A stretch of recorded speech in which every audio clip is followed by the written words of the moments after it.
Hi friends, welcome to competitive exam express. നമ്മൾ ഇന്ന് Indian ഭരണഘടന മുൻവർഷ ചോദ്യങ്ങളിലൂടെ പഠിക്കാൻ വേണ്ടി പോവുകയാണ്. അതായത് മുൻകാലങ്ങളിൽ PSC ചോദിച്ച ചോദ്യങ്ങളിലൂടെ എന്താണ് നമ്മൾ ഇന്ത്യൻ ഭരണഘടന പഠിക്കാൻ വേണ്ടി പോവുകയാണ്. കുറച്ച് ലെങ്തി വീഡിയോ ആവും, പക്ഷെ നിങ്ങൾക്ക് ഉപകാരമുള്ള വീഡിയോസ് ആണ് ഈ ഒരു വീഡിയോ എന്ന് പറയുന്നത്. കൃത്യമായി കാണുക. ഓക്കെ, വിശകലനത്തിലൂടെ വിജയത്തിലേക്ക് എന്നാണ് നമ്മൾ നോക്കാൻ വേണ്ടി പോകുന്നത്. പ്രീവിയസ് ഇയർ ക്വസ്റ്റ്യൻ പേപ്പർ ആണ്. ഒന്നാമത്തെ ചോദ്യം എങ്ങനെയാണ്? ഇന്ത്യയിലെ ആദ്യത്തെ ഉപരാഷ്ട്രപതി ആരാണ്? ഇന്ത്യയിലെ ആദ്യത്തെ ഉപരാഷ്ട്രപതി ആരാണ്? ഉത്തരം A Gyani Zail Singh, doctor Zakir Hussain, doctor S Radhakrishnan, VV Giri. ആരാണ്? ഇതെല്ലാവർക്കും അറിയാവുന്ന ഒരു ഉത്തരമാണ്. ആദ്യത്തെ ഉപരാഷ്ട്രപതി എന്ന് പറയുന്നത് ഡോക്ടർ എസ് രാധാകൃഷ്ണനാണ്. ആദ്യ ഉപരാഷ്ട്രപതി ഡോക്ടർ എസ് രാധാകൃഷ്ണൻ.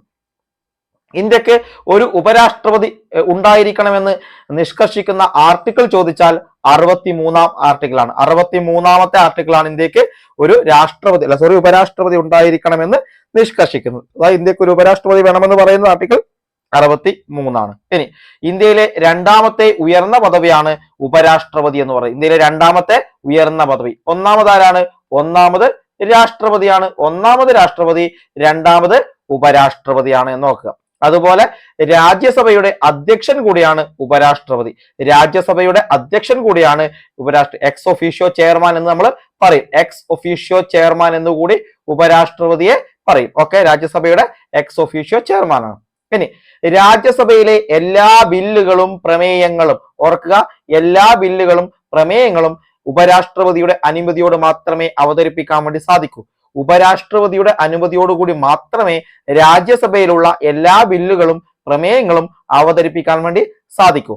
എന്നാൽ ഇവിടെ ഒരു ഇമ്പോർട്ടന്റ് പോയിന്റ് ഓർക്കുക, രാജ്യസഭയിലെ അംഗമാണോ ഉപരാഷ്ട്രപതി എന്ന് ചോദിച്ചാൽ അല്ല എന്നാണ് ഉത്തരം. അതായത് ഉപരാഷ്ട്രപതി രാജ്യസഭയുടെ അംഗമല്ല, രാജ്യസഭയുടെ അധ്യക്ഷനാണ്. പക്ഷെ എക്സ് ഒഫീഷ്യോ ചെയർമാൻ ആണ്. എക്സ് ഒഫീഷ്യോ ചെയർമാൻ ആണ്. അദ്ദേഹം രാജ്യസഭയിലെ അംഗമല്ല. അതുകൊണ്ട് തന്നെ അദ്ദേഹത്തിന് രാജ്യസഭയിൽ എന്താണ്? വോട്ടവകാശമില്ല. സഭയിൽ വോട്ടവകാശം ഇല്ല എന്ന് ഓർക്കുക. ഉപരാഷ്ട്രപതി രാജ്യസഭയിലെ അംഗമല്ല. പോയിന്റ് ആണ്. ചിലപ്പോൾ സ്റ്റേറ്റ്മെന്റ് ചോദ്യം തരും. ഓർക്കുക, രാജ്യസഭയിലെ അംഗമാണോ ഉപരാഷ്ട്രപതി? അല്ല. അദ്ദേഹത്തിന് അതുകൊണ്ട് തന്നെ സഭയിൽ വോട്ടവകാശമില്ല എന്ന് കൂടി നോക്കണം. ഇനി രാഷ്ട്രപതിക്കാണ് ഉപരാഷ്ട്രപതി രാജി സമർപ്പിക്കുന്നത്. രാഷ്ട്രപതിക്കാണ് ഉപരാഷ്ട്രപതി രാജി സമർപ്പിക്കുന്നത്. ഇത് അങ്ങോട്ടും ഇങ്ങോട്ടും എന്ന രീതിയിൽ എടുക്കുക. അതായത് ഉപരാഷ്ട്രപതി രാജി സമർപ്പിക്കുന്നത് രാഷ്ട്രപതിക്കും, രാഷ്ട്രപതി രാജി സമർപ്പിക്കുന്നത് ഉപരാഷ്ട്രപതിക്കുമാണ്. ഓക്കെ, ആ പോയിന്റ് ഇവിടെ പഠിച്ചിട്ട് വേണം നിങ്ങൾ അങ്ങോട്ട് പോവാൻ. ആ ഒരു പോയിന്റ് ഇവിടെ ക്ലാരിറ്റിയോടെ നിങ്ങൾ പഠിച്ചു വെക്കുക. ഇനി ഉപരാഷ്ട്രപതിയാകാനുള്ള യോഗ്യതകൾ ചോദിച്ചാൽ, യോഗ്യത ഒന്ന്, ഇന്ത്യയിലെ പൗരനായിരിക്കണം. ഇന്ത്യയിലെ പൗരനായിരിക്കണം. അതുപോലെ 35 വയസ്സ് പ്രായമുണ്ടായിരിക്കണം. 35 വയസ്സ് പ്രായമുണ്ടായിരിക്കണം. നമ്മൾ പറഞ്ഞു, ലോക്സഭയിലേക്ക് മത്സരിക്കാൻ 25 വയസ്സ്, രാജ്യസഭയിലേക്ക് മത്സരിക്കാൻ 30 വയസ്സ്, രാഷ്ട്രപതി ഉപരാഷ്ട്രപതി സ്ഥാനത്തേക്ക് മത്സരിക്കാൻ 35 വയസ്സ് എന്നിവ പൂർത്തിയാവണമെന്ന് നമ്മൾ പറഞ്ഞിട്ടുണ്ട്. ഓക്കെ, ഇനി 35 വയസ്സ് പ്രായമുണ്ടായിരിക്കണം. രാജ്യസഭ അംഗമാകുന്നതിനുള്ള യോഗ്യത ഉണ്ടായിരിക്കണം. അതായത് ഉപരാഷ്ട്രപതിയാകാനുള്ള യോഗ്യതകളിൽ ഒന്ന് പറയുന്നത് ഇന്ത്യയിലെ പൗരൻ, 35 വയസ്സ് പ്രായമുണ്ടായിരിക്കണം, രാജ്യസഭ അംഗമാവുന്നതിനുള്ള ഒരു യോഗ്യത ഉണ്ടായിരിക്കണം.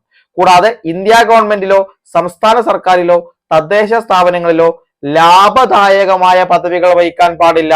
ലാഭദായകമായ പദവികൾ വഹിക്കാൻ പാടില്ല എന്ന് കൂടി പറയുന്നുണ്ട്. ഇതാണ് ഉപരാഷ്ട്രപതിയുടെ യോഗ്യതകൾ എന്ന് പറയുന്നത്. യോഗ്യതകൾ. ഇനി നമുക്ക് ഉപരാഷ്ട്രപതിമാരെ കുറിച്ച് ഒന്ന് പഠിക്കാം. ഏറ്റവും ആദ്യത്തെ ഉപരാഷ്ട്രപതി ഡോക്ടർ എസ് രാധാകൃഷ്ണനാണ്. 1952 മെയ് 13 അധികാരത്തിലേറുന്നത്. 1952 മെയ് 13 ഡോക്ടർ എസ് രാധാകൃഷ്ണൻ. ആ വർഷം അതുമാത്രം ജസ്റ്റ് ഒന്ന് ഓർത്ത് വെച്ചാൽ മതി, ബാക്കി ഓർക്കുക. ഡോക്ടർ സക്കീർ ഹുസൈൻ രണ്ടാമത്, ഡോക്ടർ VV ഗിരി, പിന്നെ ഗോപാൽ സ്വരൂപ് പഥക്, BD ജട്ടി, മുഹമ്മദ് ഹിദായത്തുള്ള, R വെങ്കിട്ടരാമൻ, ശങ്കർ ദയാൽ ശർമ്മ, KR നാരായണൻ, അതുപോലെ കിഷൻ കാന്ത് എന്നുകൂടി പറയും, ബൈറോൺ സിംഗ് ഷെഖാവത്ത്, മുഹമ്മദ് ഹമീദ് അൻസാരി, വെങ്കയ്യ നായിഡു, ജഗദീപ് ധൻകർ. വെങ്കയ്യ നായിഡു ഇപ്പൊ നിലവിലാരാണ്? ജഗദീപ് ധൻകർ. ഇതിനു മുമ്പ് വെങ്കയ്യ നായിഡു ആണ്. അതുപോലെ ഓർക്കുക, ഈ മുഹമ്മദ് അൻസാരിയെയും അതുപോലെ തന്നെ ഡോക്ടർ എസ് രാധാകൃഷ്ണനെയും എന്ത് ചെയ്യുക? പ്രത്യേകം ഓർത്തു വെക്കുക. കാരണം ഡോക്ടർ എസ് രാധാകൃഷ്ണൻ ആദ്യത്തേതാണ് തുടർച്ചയായി 2 തവണ എന്താണ് ഉപരാഷ്ട്രപതിയായിട്ടുണ്ട്. 52 മുതൽ 1957 വരെ, 57 വീണ്ടും 62 വരെ. അതിനുശേഷം അങ്ങനെ 2 തവണ ഉപരാഷ്ട്രപതിയായിരിക്കുന്ന വ്യക്തി അടുപ്പിച്ച് ആരാണ്? അത് മുഹമ്മദ് ഹമീദ് അൻസാരിയാണ്. ഹമീദ് അൻസാരിയാണ് അങ്ങനെ ഉപരാഷ്ട്രപതിയായിരിക്കുന്നത്. ഓക്കെ, നിലവിൽ ജഗദീപ് ധൻഖർ ആണ്. ആരാണ് നിലവിലെ ഉപരാഷ്ട്രപതി? ജഗദീപ് ധൻഖർ. മലയാളിയായ ഉപരാഷ്ട്രപതി KR നാരായണൻ. അതുപോലെ കേരള ഗവർണറായ ശേഷം ഉപരാഷ്ട്രപതിയായത് VV ഗിരി. ഇനി നമുക്ക് ജഗദീപ് ധൻഖറിനെ ഒന്ന് നോക്കാം. കാരണം നമ്മുടെ നിലവിലെ ഉപരാഷ്ട്രപതിയാണ്. രാജസ്ഥാൻ സ്വദേശിയാണ് ജഗദീപ് ധൻഖർ എന്ന് പറയുന്നത്. 2019 മുതൽ 22 വരെ പശ്ചിമ ബംഗാളിലെ ഗവർണറായിരുന്നു. 2019 മുതൽ 2022 വരെ പശ്ചിമ ബംഗാളിലെ ഗവർണറായിരുന്നു. ഒരു തവണ ലോകസഭാംഗമായിട്ടുണ്ട്. കേന്ദ്രമന്ത്രി എന്നീ നിലകളിലും പ്രവർത്തിച്ചിട്ടുണ്ട്. അതുപോലെ സുപ്രീം കോടതിയിലെ മുതിർന്ന ഒരു അഭിഭാഷകൻ കൂടിയാണ് ജഗദീപ് ധൻഖർ. ജഗദീപ് ധൻഖറിന്റെ എതിരാളി എന്ന് പറയുന്നത് മാർഗ്രറ്റ് ആൽവ. ഇദ്ദേഹത്തെ 346 വോട്ടുകൾക്ക് പരാജയപ്പെടുത്തിയാണ് ജഗദീപ് ധൻഖർ ഉപരാഷ്ട്രപതിയായി ചുമതലയേറ്റത്. 2022 ഓഗസ്റ്റ് 11 മുതലാണ് ഇദ്ദേഹം ഉപരാഷ്ട്രപതി സ്ഥാനത്ത് തുടരുന്നത്. ഓക്കെ, ഈ 11 മുതൽ ഇതങ്ങ് ഓർത്ത് വെച്ചേക്കുക. ഓക്കെ, ഇനി അടുത്ത ഒരു ചോദ്യം. ഒരു സംസ്ഥാനത്തെ ഗവർണർ ആയതിനു ശേഷം പ്രസിഡന്റായ ആദ്യ വ്യക്തി, അതായത് ഒരു സംസ്ഥാനത്തെ ഗവർണർ ആയ ശേഷം ഇന്ത്യയുടെ രാഷ്ട്രപതിയായ ആദ്യ വ്യക്തി ആരാണെന്നാണ്. 4 ഓപ്ഷൻ: APJ അബ്ദുൽ കലാം, നീലം സഞ്ജീവ റെഡ്ഡി, ഡോക്ടർ സക്കീർ ഹുസൈൻ, ഫക്രുദ്ദീൻ അലി അഹമ്മദ്. ആരാണ് ഇതിന് ഈ ഒരു എന്താ പറയുക ഉത്തരത്തിന്റെ ആളെന്ന് നമുക്ക് നോക്കാം. ആദ്യം തന്നെ ഇന്ത്യൻ ഭരണഘടനയുടെ 52 ആർട്ടിക്കിൾ പ്രകാരമാണ് ഇന്ത്യക്ക് ഒരു രാഷ്ട്രപതി ഉണ്ടാകേണ്ടതെന്ന് പറയുന്നത്. ആർട്ടിക്കിൾ 52 ഇന്ത്യക്ക് ഒരു രാഷ്ട്രപതി ഉണ്ടായിരിക്കണം എന്ന് പറയുന്നു. ഇന്ത്യക്കൊരു രാഷ്ട്രപതി ഉണ്ടായിരിക്കണം എന്ന് പറയുന്നത് ഏതാണ് എന്ന് പറയുന്നത് 52 ആർട്ടിക്കിൾ പ്രകാരമാണ്. 52 ആർട്ടിക്കിൾ പ്രകാരമാണ് എന്ന് ഓർക്കുക. ഓക്കെ, ഇനി രാഷ്ട്രപതിയുടെ താമസ സ്ഥലമാണ് രാഷ്ട്രപതി ഭവൻ. ഇതിന് ഉത്തരം സക്കീർ ഹുസൈൻ ആണ്. ഓക്കെ, സക്കീർ ഹുസൈൻ ആണ് ഉത്തരം. ഇനി രാഷ്ട്രപതിയുടെ താമസ സ്ഥലമാണ് രാഷ്ട്രപതി ഭവൻ. ഇന്ത്യയുടെ 15ാമത്തെ രാഷ്ട്രപതി ചോദിച്ചാൽ അത് ദ്രൗപദി മുർമു ആണ്. ഇന്ത്യയുടെ 15ാമത്തെ രാഷ്ട്രപതി ആരാണ്? ദ്രൗപദി മുർമു. ഇതുവരെ 15 രാഷ്ട്രപതിമാരാണ്. 15ാമത്തെ രാഷ്ട്രപതിയാണ് ദ്രൗപദി മുർമു. 2022 ജൂലൈ 25-നാണ് ചുമതലയേൽക്കുന്നത്. 2022 ജൂലൈ 25 ഓർക്കുക. 15ാമത്തെ രാഷ്ട്രപതി 2022 ജൂലൈ 25 ദ്രൗപദി മുർമു അധികാരമേറ്റു. ആദ്യ രാഷ്ട്രപതി ചോദിച്ചാൽ ഡോക്ടർ രാജേന്ദ്ര പ്രസാദ്. ആദ്യത്തെ രാഷ്ട്രപതി ഡോക്ടർ S രാജേന്ദ്ര പ്രസാദ് ആണ്. ഇനി ദ്രൗപദി മുർമുവുമായി ബന്ധപ്പെട്ട് നോക്കാം. ഇന്ത്യയുടെ നിലവിലെ പ്രസിഡന്റ് ആണ്. 2022 ജൂലൈ 21 തെരഞ്ഞെടുക്കുകയും ജൂലൈ 25 സത്യപ്രതിജ്ഞ ചെയ്യുകയുമാണ് ചെയ്തത്. 21 തെരഞ്ഞെടുത്തു, 25 സത്യപ്രതിജ്ഞ ചെയ്തത്. ഓക്കെ, ഇന്ത്യയുടെ 15ാമത് രാഷ്ട്രപതിയും ആദിവാസി സമൂഹത്തിൽ നിന്ന് ഈ പദവിയിലെത്തുന്ന ആദ്യ വനിതയുമാണ്. 15ാമത്തെ രാഷ്ട്രപതിയാണ്. ആദിവാസി സമൂഹത്തിൽ നിന്ന് ഈ പദവിയിലെത്തുന്ന ആദ്യത്തെ വനിതയുമാണ്. ഇനി 15ാമത്തെ രാഷ്ട്രപതി സത്യപ്രതിജ്ഞ ചെയ്തു എന്ന് പറഞ്ഞു. ആരാണ് സത്യപ്രതിജ്ഞ ചൊല്ലിക്കൊടുക്കുന്നത്? സുപ്രീം കോടതി ചീഫ് ജസ്റ്റിസ് ആണ്. സുപ്രീം കോടതി ചീഫ് ജസ്റ്റിസ് ഓഫ് ഇന്ത്യ എന്ന് പറയാം. ഓക്കെ, ഇനി ഒഡീഷ സ്വദേശിയാണ്. ഒഡീഷയിലെ മയൂർഭഞ്ച് ജില്ലയിലെ ഒരു വിദൂര ഗ്രാമത്തിലെ ഒരു സന്താൾ കുടുംബത്തിലാണ് ദ്രൗപദി മുർമു ജനിച്ചത്. അപ്പൊ ഒഡീഷ സ്വദേശിയാണ്. മയൂർഭഞ്ച് ജില്ലയിലെ ഒരു വിദൂര ഗ്രാമത്തിലെ ഒരു സന്താൾ കുടുംബത്തിലാണ് മുർമു ജനിച്ചത്. ഇനി പ്രസിഡന്റ് ആകുന്നതിന് മുമ്പ് 2015 മുതൽ 21 വരെ ജാർഖണ്ഡ് ഗവർണറായി സേവനം അനുഷ്ഠിച്ചിട്ടുണ്ട്. 2015 മുതൽ 21 വരെ, അതായത് രാഷ്ട്രപതി ആകുന്നതിന് മുൻപ് എവിടെയാണ്? ജാർഖണ്ഡിലെ ഗവർണറായിരുന്നു. ഭാരതീയ ജനതാ പാർട്ടി BJPയിലെ അംഗമാണ് എന്നുകൂടി ഓർക്കുക. ഇതാണ് ദ്രൗപദി മുർമുവുമായി ബന്ധപ്പെട്ട് നമുക്ക് ഇതിന്റെ കൂടെ തന്നെ പഠിച്ചു പോവുക. ഒരുപാട് തവണ ദ്രൗപദി മുർമുവുമായി ബന്ധപ്പെട്ട ചോദ്യം വന്നിട്ടുണ്ട്. 2022 ജൂലൈ 25-നാണ് സത്യപ്രതിജ്ഞ ചെയ്യുന്നത്. ഇന്ത്യയുടെ 15ാമത്തെ രാഷ്ട്രപതിയാണ്. ഒഡീഷയിലെ മയൂർഭഞ്ച് ജില്ലയിലാണ് സ്വദേശം എന്ന് പറയുന്നത്. സന്താൾ കുടുംബത്തിലെ അംഗമാണ്. അതുപോലെ ജാർഖണ്ഡ് ഗവർണറായി സേവനം അനുഷ്ഠിച്ചിട്ടുണ്ട്. 15ാമത്തെ രാഷ്ട്രപതിയാണ്. ഓക്കെ, ഇത്രയും പോയിന്റ് ഇവിടെ പഠിച്ചു വെക്കുക. ഇനി നമുക്ക് ഇതിൽ ഓപ്ഷനിൽ പറഞ്ഞിരിക്കുന്ന രാഷ്ട്രപതിമാരെ കുറിച്ച് നോക്കാം. ആദ്യം സക്കീർ ഹുസൈൻ. 1967 മുതൽ 69 വരെ 2 വർഷ കാലയളവിലാണ് ഇദ്ദേഹം എന്താണ് ഈ ഒരു രാഷ്ട്രപതി സ്ഥാനത്തിരിക്കുന്നത്. 67 മുതൽ 69. ഇന്ത്യയുടെ മൂന്നാമത്തെ രാഷ്ട്രപതിയാണ്. ഇന്ത്യയുടെ മൂന്നാമത്തെ രാഷ്ട്രപതി. ഒന്നാമത് ആരൊക്കെയാണ്? ഒന്നാമത് രാധാകൃഷ്ണനും, പിന്നെ ഒന്നാമത് രാജേന്ദ്ര പ്രസാദും, 2 രാധാകൃഷ്ണനും. അപ്പൊ ഇന്ത്യയുടെ മൂന്നാമത്തെ രാഷ്ട്രപതിയാണ് ആര്? സക്കീർ ഹുസൈൻ. ഇന്ത്യയുടെ രണ്ടാമത്തെ ഉപരാഷ്ട്രപതി കൂടിയാണ്. ഇവിടെ ഓർക്കുക, ഇന്ത്യയുടെ മൂന്നാമത്തെ രാഷ്ട്രപതിയും രണ്ടാമത്തെ ഉപരാഷ്ട്രപതിയുമാണ് ആര്? സക്കീർ ഹുസൈൻ എന്ന് പറയുന്നത്. സക്കീർ ഹുസൈൻ. അതുപോലെ ഇന്ത്യയിലെ ആദ്യത്തെ മുസ്ലിം രാഷ്ട്രപതി. ഇന്ത്യയിലെ ആദ്യത്തെ മുസ്ലിം രാഷ്ട്രപതി. ഇനി ഇതാ നമ്മളുടെ ചോദിച്ച ഒരു പോയിന്റ് ഇതാ ഇങ്ങനെയാണ്. ഒരു ഇന്ത്യൻ സംസ്ഥാനത്തെ, അത് ബീഹാറിലായിരുന്നു. ഒരു ഇന്ത്യൻ സംസ്ഥാനത്തെ ഗവർണറായ ശേഷം പ്രസിഡന്റായ ആദ്യ വ്യക്തിയാണ് സക്കീർ ഹുസൈൻ. ഒരു സംസ്ഥാനത്തെ ഗവർണറായ ശേഷം ഇന്ത്യയുടെ രാഷ്ട്രപതിയായ ആദ്യ വ്യക്തി അത് സക്കീർ ഹുസൈൻ ആണ്. ബീഹാറിലെ ഗവർണറായിരുന്നു. ഇനി ഏറ്റവും കുറച്ചു കാലം ഇന്ത്യയുടെ രാഷ്ട്രപതിയായിരുന്ന വ്യക്തിയും സക്കീർ ഹുസൈൻ ആണ്. അതുപോലെ വിദ്യാഭ്യാസ തത്വചിന്തകനായ രാഷ്ട്രപതി എന്നറിയപ്പെടുന്നതും സക്കീർ ഹുസൈൻ ആണ്. അതുപോലെ പ്ലേറ്റോയുടെ റിപ്പബ്ലിക് എന്ന കൃതി പ്ലേറ്റോയാണ് രചിച്ചിരിക്കുന്നത്. ഈ കൃതി ഉറുദു ഭാഷയിലേക്ക് തർജ്ജമ ചെയ്ത വ്യക്തിയും സക്കീർ ഹുസൈൻ ആണ്. അതായത് പ്ലേറ്റോയുടെ റിപ്പബ്ലിക് ഉറുദു ഭാഷയിലേക്ക് തർജ്ജമ ചെയ്ത വ്യക്തിയും സക്കീർ ഹുസൈൻ ആണ്. വളരെ ഇമ്പോർട്ടന്റ് ആയ മറ്റൊരു പോയിന്റ്, അധികാരത്തിലിരിക്കെ അന്തരിച്ച ആദ്യ ഇന്ത്യൻ രാഷ്ട്രപതി സക്കീർ ഹുസൈൻ ആണ്. അധികാരത്തിലിരിക്കെ അന്തരിച്ച ആദ്യത്തെ ഇന്ത്യൻ രാഷ്ട്രപതി ചോദിച്ചാൽ അത് സക്കീർ ഹുസൈൻ ആണ്. ഓക്കെ, ഇത്രയുമാണ് സക്കീർ ഹുസൈനുമായി ബന്ധപ്പെട്ട് നോക്കാനുള്ളത്. അടുത്തത് ഫക്രുദ്ദീൻ അലി അഹമ്മദ് ആണ്. 1974 മുതൽ 77 വരെ ഇന്ത്യയുടെ അഞ്ചാമത്തെ രാഷ്ട്രപതി. ഫക്രുദ്ദീൻ അലി അഹമ്മദ് ഇന്ത്യയുടെ അഞ്ചാമത്തെ രാഷ്ട്രപതി. ഓക്കെ, അഞ്ചാമത്തെ രാഷ്ട്രപതി എന്ന് പറയുമ്പോൾ ഓർക്കാൻ ഒരു ഇത് കൂടിയുണ്ട്. കാരണം എന്താണ്, ഇന്ത്യയിൽ ആദ്യമായി അടിയന്തരാവസ്ഥ പ്രഖ്യാപിച്ചതാരാണ്? ഫക്രുദ്ദീൻ അലി അഹമ്മദ് ആണ്. അത് ഇന്ദിരാഗാന്ധിയുടെ സമയത്താണ്. അഞ്ചാം പദ്ധതി നിലവിലിരുന്ന സമയം കൂടിയാണ്. അതങ്ങ് ഓർത്താൽ മതി. ഇനി ഇന്ത്യയുടെ രണ്ടാമത്തെ മുസ്ലിം പ്രസിഡന്റ് ആണ് ഫക്രുദ്ദീൻ അലി അഹമ്മദ്. ഇന്ത്യയുടെ രണ്ടാമത്തെ മുസ്ലിം പ്രസിഡന്റ്. ഏറ്റവും കൂടുതൽ ഓർഡിനൻസുകൾ പുറപ്പെടുവിച്ച രാഷ്ട്രപതിയാണ് ഫക്രുദ്ദീൻ അലി അഹമ്മദ്. ഏറ്റവും കൂടുതൽ ഓർഡിനൻസിന്റെ ഒരു പ്രളയമായിരുന്നു ആ ഒരു കാലത്ത്. കാരണം ഇന്ദിരാഗാന്ധിയുടെ വിധേയത്തിലിരിക്കുന്ന ഒരാളെന്ന രീതിയിലാണ് അദ്ദേഹം അറിയപ്പെട്ടിരുന്നത്. അതുകൊണ്ട് തന്നെ ഇന്ദിരാഗാന്ധി നൽകുന്ന എല്ലാ ഓർഡിനൻസുകളും എന്ത് ചെയ്യും? അങ്ങ് പാസ്സാക്കും. അങ്ങനെ ഏറ്റവും കൂടുതൽ ഓർഡിനൻസുകൾ പുറപ്പെടുവിച്ച ഒരു രാഷ്ട്രപതിയാണ് ഫക്രുദ്ദീൻ അലി അഹമ്മദ്. യുദ്ധാനന്തരമല്ലാതെ, അതായത് യുദ്ധത്തിന്റെ ഒരു സവിശേഷതയല്ലാതെ ആദ്യമായി ഒരു അടിയന്തരാവസ്ഥ പ്രഖ്യാപിച്ച രാഷ്ട്രപതി, അതായത് ഇന്റേണൽ ഒരു എമർജൻസി പ്രഖ്യാപിച്ച രാഷ്ട്രപതിയാണ് ആര്? ഫക്രുദ്ദീൻ അലി അഹമ്മദ്. യുദ്ധാനന്തരമല്ലാതെ അടിയന്തരാവസ്ഥ പ്രഖ്യാപിച്ച രാഷ്ട്രപതിയാണ് ഫക്രുദ്ദീൻ അലി അഹമ്മദ്. അതുപോലെ നിർഭാഗ്യവാനായ രാഷ്ട്രപതി എന്നാണ് ഫക്രുദ്ദീൻ അലി അഹമ്മദ് അറിയപ്പെടുന്നത്. നിർഭാഗ്യവാനായ രാഷ്ട്രപതി. അധികാരത്തിലിരിക്കെ അന്തരിച്ച രണ്ടാമത്തെ രാഷ്ട്രപതി. ഫക്രുദ്ദീൻ അലി അഹമ്മദ് മെഡിക്കൽ കോളേജ് ചെയ്യുന്നത് ആസാമിലെ ബാർപെട്ടയിലാണ്. ഫക്രുദ്ദീൻ അലി അഹമ്മദ് മെഡിക്കൽ കോളേജ് ആസാമിലെ ബാർപെട്ടയിൽ സ്ഥിതി ചെയ്യുന്നു കൂടി ഓർക്കുക. ഈ പോയിന്റുകളിലൂടെ ഓർത്തു വെച്ച് തന്നെ പഠിക്കുക.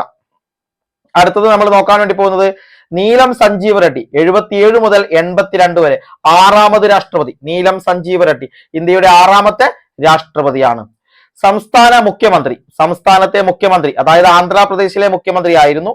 സംസ്ഥാനത്തെ ഉപമുഖ്യമന്ത്രി, ലോക്സഭാ സ്പീക്കർ എന്നീ പദവിക്ക് ശേഷം ഇന്ത്യയുടെ രാഷ്ട്രപതിയായ വ്യക്തിയാണ് നീലം സഞ്ജീവ റെഡ്ഡി. ഓർക്കുക, ഒരു സംസ്ഥാനത്തെ മുഖ്യമന്ത്രി, ആ ഒരു സംസ്ഥാനത്തെ ഉപമുഖ്യമന്ത്രി, ലോകസഭയുടെ സ്പീക്കർ എന്നീ പദവികൾക്ക് ശേഷം ഇന്ത്യയുടെ രാഷ്ട്രപതിയായ വ്യക്തിയാണ് നീലം സഞ്ജീവ റെഡ്ഡി. ഇന്ത്യയുടെ ആറാമത്തെ രാഷ്ട്രപതി. ഇന്ത്യയിലെ ഏറ്റവും പ്രായം കുറഞ്ഞ രാഷ്ട്രപതി.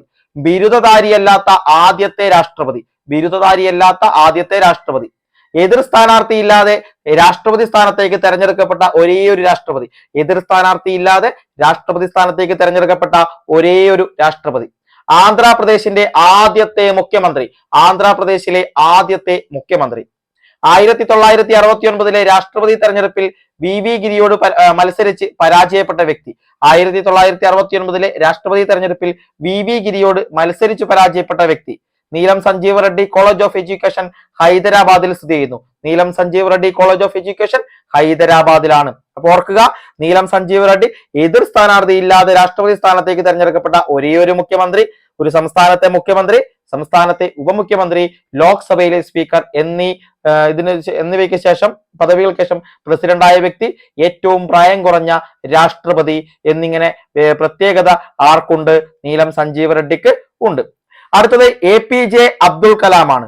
2002 മുതൽ 2007 വരെയാണ് APJ അബ്ദുൽ കലാം. 2002 മുതൽ 2007 വരെ ഇന്ത്യയുടെ 11ാമത് രാഷ്ട്രപതിയാണ്. ഇന്ത്യയുടെ 11ാമത് രാഷ്ട്രപതിയാണ്. ജനങ്ങളുടെ രാഷ്ട്രപതി എന്നാണ് APJ അബ്ദുൽ കലാം അറിയപ്പെട്ടിരുന്നത്. ജനങ്ങളുടെ രാഷ്ട്രപതി എന്നാണ് APJ അബ്ദുൽ കലാം അറിയപ്പെട്ടിരുന്നത് ഓർക്കുക. ശാസ്ത്രജ്ഞനായ രാഷ്ട്രീയക്കാരനല്ലാത്ത ആദ്യത്തെ ഇന്ത്യൻ രാഷ്ട്രപതി, അതായത് രാഷ്ട്രീയക്കാരനല്ലാത്ത ആദ്യത്തെ ഇന്ത്യൻ രാഷ്ട്രപതി, അദ്ദേഹം ഒരു ശാസ്ത്രജ്ഞനായിരുന്നു. ഇന്ത്യയുടെ മിസൈൽ മാൻ എന്നറിയപ്പെടുന്ന വ്യക്തി ചോദിച്ചാൽ അതും ആരാണ്? അതും നമ്മുടെ APJ അബ്ദുൽ കലാം. ഇന്ത്യയുടെ മിസൈൽ മാൻ എന്നറിയപ്പെടുന്നു, ജനങ്ങളുടെ രാഷ്ട്രപതി എന്നും അറിയപ്പെടുന്നു. അതുപോലെ ഹൂവർ പുരസ്കാരം നേടിയ ആദ്യത്തെ ഏഷ്യാക്കാരൻ ചോദിച്ചാൽ അതും APJ അബ്ദുൽ കലാം ആണ്. ഹൂവർ പുരസ്കാരം നേടിയ ആദ്യ ഏഷ്യാക്കാരൻ. വളരെ ഇമ്പോർട്ടന്റ്. അവിവാഹിതനായ ഏക ഇന്ത്യൻ പ്രസിഡന്റ്, വിവാഹം കഴിക്കാത്ത ഏക ഇന്ത്യൻ രാഷ്ട്രപതി. ₹1 മാത്രമായിരുന്നു പ്രതിമാസ ശമ്പളമായി ഈ ഒരു APJ അബ്ദുൽ കലാം കൈപ്പറ്റിയിരുന്നത്. അതായത് രാഷ്ട്രപതിയുടെ ശമ്പളമായിട്ട് ₹1 മാത്രം പ്രതിമാസം ശമ്പളം കൈപ്പറ്റിയ രാഷ്ട്രപതി. 2002 തെരഞ്ഞെടുപ്പിൽ ലക്ഷ്മി സെയ്ഗാലിനെ പരാജയപ്പെടുത്തിയാണ് APJ അബ്ദുൽ കലാം രാഷ്ട്രപതി സ്ഥാനത്തേക്ക് എത്തുന്നത്. ലക്ഷ്മി സെയ്ഗലിനെ പരാജയപ്പെടുത്തി 2002 രാഷ്ട്രപതി സ്ഥാനത്തേക്ക് എത്തി. നിയമസഭാ ഇലക്ഷനിൽ വോട്ട് രേഖപ്പെടുത്തിയ ആദ്യത്തെ ഇന്ത്യൻ രാഷ്ട്രപതി. നിയമസഭാ ഇലക്ഷനിൽ വോട്ട് രേഖപ്പെടുത്തിയ ആദ്യത്തെ ഇന്ത്യൻ രാഷ്ട്രപതി. കേരളത്തിനു വേണ്ടി 10 കർമ്മപരിപാടി സംഭാവന ചെയ്ത രാഷ്ട്രപതി. കേരളത്തിനു വേണ്ടി 10 കർമ്മപരിപാടി സംഭാവന ചെയ്ത രാഷ്ട്രപതി. പ്രതിരോധ മന്ത്രിയുടെ ശാസ്ത്ര ഉപദേഷ്ടാവായ ശേഷം ഇന്ത്യൻ രാഷ്ട്രപതിയായ വ്യക്തി. പ്രധാനമന്ത്രിയുടെ ശാസ്ത്ര ഉപദേഷ്ടാവായ ശേഷം ഇന്ത്യയുടെ രാഷ്ട്രപതിയായ വ്യക്തി. പുരാ പദ്ധതി സംഭാവന ചെയ്ത ഇന്ത്യൻ രാഷ്ട്രപതി. പുരാ പദ്ധതി സംഭാവന ചെയ്ത ഇന്ത്യൻ രാഷ്ട്രപതി. സിയാച്ചിൻ ഗ്ലേഷ്യർ സന്ദർശിച്ച ആദ്യത്തെ രാഷ്ട്രപതി. സിയാച്ചിൻ ഗ്ലേഷ്യർ സന്ദർശിച്ച ആദ്യത്തെ രാഷ്ട്രപതി. ലോക വിദ്യാർത്ഥി ദിനം എന്ന് പറയുന്നത് ഒക്ടോബർ 15 ആണ്. ലോക വിദ്യാർത്ഥി ദിനം ഒക്ടോബർ 15 ആണ്. ഇത് അബ്ദുൽ കലാമിന്റെ ജന്മദിനമാണ്. അബ്ദുൽ കലാമിന്റെ ജന്മദിനമാണ് ലോക വിദ്യാർത്ഥി ദിനമായി ആചരിക്കുന്നത്. എപ്പോഴാണ്? ഒക്ടോബർ 15. എന്താണ് ആത്മകഥ? പറയണ്ടല്ലോ. ആത്മകഥ എന്താണ്? Wings of fire. അതെ, അഗ്നി ചിറകുകൾ. ഓക്കെ, ഇത്രയുമാണ് ആ ഒരു ഏരിയയുമായി ബന്ധപ്പെട്ട് വളരെ ഇമ്പോർട്ടന്റ് ആയിട്ടുള്ള ഏരിയ ആണ്, പഠിച്ചു വെക്കണം. അടുത്തത് വളരെ വളരെ ഇമ്പോർട്ടന്റ്, ഇന്ത്യൻ ഭരണഘടനയുടെ 3ാം ഭാഗത്തിൽ പ്രതിപാദിച്ചിരിക്കുന്നത് എന്താണ്? ഇന്ത്യൻ ഭരണഘടനയുടെ 3ാമത്തെ ഭാഗത്തിൽ പ്രതിപാദിച്ചിരിക്കുന്നത് എന്താണ്? മൗലികാവകാശങ്ങളാണോ? ഇന്ത്യയിലെ പ്രദേശങ്ങളെയാണോ? പൗരത്വമാണോ? നിർദ്ദേശക തത്വമാണോ? എന്താണ്? ഒറ്റയടിക്ക് തന്നെ ഉത്തരം പറയണം. മൗലികാവകാശങ്ങൾ. മൗലികാവകാശങ്ങൾ, ഫണ്ടമെന്റൽ റൈറ്റ്സ്. ഇന്ത്യൻ ഭരണഘടനയുടെ 3ാം ഭാഗത്തിൽ എന്താണ്? മൗലികാവകാശങ്ങൾ. ഇന്ത്യൻ ഭരണഘടനയുടെ ആധാരശില, ആണിക്കല്ല്, മാഗ്ന കാർട്ട എന്നിങ്ങനെയാണ് മൗലികാവകാശങ്ങൾ വിശേഷിക്കപ്പെടുന്നത്. ഇന്ത്യൻ ഭരണഘടനയുടെ ആധാരശില, ഇന്ത്യൻ ഭരണഘടനയുടെ ആധാരശില, ആണിക്കല്ല്, അതുപോലെ മാഗ്ന കാർട്ട എന്നിങ്ങനെ വിശേഷിപ്പിക്കുന്നത് എന്താണ്? മൗലിക അവകാശങ്ങളാണ്. മൗലിക അവകാശങ്ങൾ. അതുപോലെ ഏത് ഭരണഘടനയിൽ നിന്ന് കടം കൊണ്ടു? അമേരിക്കൻ ഭരണഘടനയിൽ നിന്നാണ് മൗലികാവകാശങ്ങൾ കടം കൊണ്ടിരിക്കുന്നത്. ആമുഖവും എന്താണ്? മൗലികാവകാശങ്ങൾ എവിടെ നിന്നാണ്? അമേരിക്കൻ ഭരണഘടനയിൽ നിന്ന്. അമേരിക്കൻ ഭരണഘടനയിൽ നിന്നാണ് കടം കൊണ്ടിരിക്കുന്നത് ഓർക്കുക. ഇനി നമ്മളോട് ചോദിച്ച ഭരണഘടനയിൽ മൗലികാവകാശങ്ങളെ കുറിച്ച് പ്രതിപാദിക്കുന്നത് ഭാഗം 3 ആർട്ടിക്കിൾ 12 മുതൽ 35 വരെ. ഭാഗം 3 ആർട്ടിക്കിൾ 12 മുതൽ 35 വരെയാണ് മൗലിക അവകാശങ്ങളെ കുറിച്ച് പ്രതിപാദിക്കുന്നത്. ആർട്ടിക്കിൾ 12 മുതൽ 35 വരെ. മൗലികാവകാശങ്ങളുടെ ശില്പി എന്നറിയപ്പെടുന്നത് ആരാണ്? ആരാണോ? സർദാർ വല്ലഭായ് പട്ടേൽ. ഇന്ത്യയുടെ ഉരുക്കു മനുഷ്യൻ എന്നറിയപ്പെടുന്ന, ഇന്ത്യൻ ബിസ്മാർക്ക് എന്നറിയപ്പെടുന്ന സർദാർ വല്ലഭായ് പട്ടേൽ. സംസ്ഥാന പുനരേകീകരണത്തിന് ചുക്കാൻ പിടിച്ചു നിന്നിരുന്ന ആ വ്യക്തി. അതെ, സർദാർ വല്ലഭായ് പട്ടേലാണ് മൗലികാവകാശങ്ങളുടെ ശില്പി എന്നറിയപ്പെടുന്നത്. ഓക്കെ, ഇനി മൗലികാവകാശങ്ങൾ അംഗീകരിച്ച കോൺഗ്രസ് സമ്മേളനം ചോദിച്ചാൽ 1931 കറാച്ചി സമ്മേളനമാണ്. 1931 നടന്ന കറാച്ചി സമ്മേളനത്തിലാണ് മൗലികാവകാശങ്ങൾ കോൺഗ്രസ് അംഗീകരിക്കുന്നത്. കോൺഗ്രസ് അംഗീകരിക്കുന്നത്. ഇനി എത്ര മൗലിക അവകാശങ്ങൾ ഉണ്ടെന്ന് ചോദിച്ചാൽ മക്കളെ കണ്ണുകൂട്ടി പറയണം. അത് 6 എണ്ണമാണ്. 6 മൗലിക അവകാശങ്ങളാണുള്ളത്. ഭരണഘടനയുടെ തുടക്കത്തിൽ 7 എണ്ണം ഉണ്ടായിരുന്നെങ്കിലും നിലവിൽ 6 എണ്ണമാണ്. കാരണം സ്വത്തവകാശത്തെ നമ്മൾ അവിടെ നിന്ന് എടുത്തു മാറ്റി. പകരം 6 മൗലിക അവകാശങ്ങളാണ് നമുക്ക് ഉള്ളത്. അതൊന്നാണ് സമത്വത്തിനുള്ള അവകാശം. ആർട്ടിക്കിൾ 14 മുതൽ 18 വരെ സമത്വത്തിനുള്ള അവകാശം. പിന്നീട് സ്വാതന്ത്ര്യത്തിനുള്ള അവകാശം 19 മുതൽ 22 വരെ സ്വാതന്ത്ര്യത്തിനുള്ള അവകാശം. പിന്നെ 23 മുതൽ 24 ചൂഷണത്തിനെതിരെയുള്ള അവകാശം. 23 24 ചൂഷണത്തിന് എതിരെയുള്ള അവകാശം. പിന്നീട് മതസ്വാതന്ത്ര്യത്തിനുള്ള അവകാശം.